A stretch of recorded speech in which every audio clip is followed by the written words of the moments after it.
Hi, hello! So yun nga, may kukwento ako. Talaga ako marunong magkwento ng maayos, pero sana maintindihan mo. Kukwento ko kung paano ako nagsimula mag-animate. May 2020 ko na-discover ang animation. Una kong nakilalang animator ay si Ate Yogi. Nakita ko lang kasi sa TikTok yung video niya na yung uwian na. Check mo na channel ni Ate Yogi, makaka-relate ka. Nung nakita ko yung video na yun sa TikTok, agad kong sinearch yun sa YouTube. Hinanap ko agad yung video niya na uwian na. Grabe, nung pinanood ko yun ng full, tawang-tawa ako. Kung fan ka talaga ni Ate Yogyart, alam mo ang salitang Yogyal or Yogurt and L. Siniship na yon si Ate Yogyart at si Kuya L. Shipper din kaya nila ako. Wait, di ba animate pinag-uusapan natin? Ba't tayo napunta dito? Bumalik na nga lang tayo sa topic. Nood lang ako ng nood sa YouTube ng mga animation. Nung naisip ko na try ko rin kaya, wala namang magbabago.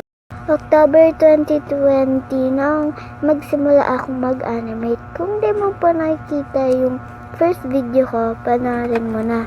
Di ko ni-record yun na, tinext ko lang. Clip yung ginagamit kong app.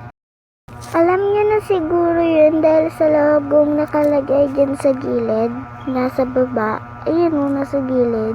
Bumerang ka, dapat pa ulit-ulit. Balik sa topic. At 69 subs na pala tayo guys. Malapit na mag 71 subscribers na lang. 70 na. So yun nga.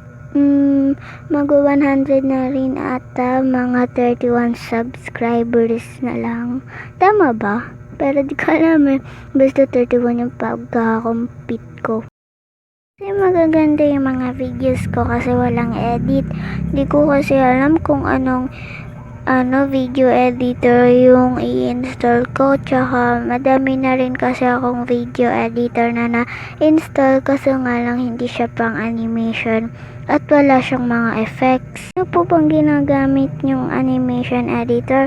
Pag meron po kayong alam, please mag-comment na lang po kayo sa baba kasi po wala po talaga akong alam na animation editor kaya hindi ko ma-edit yung video ko.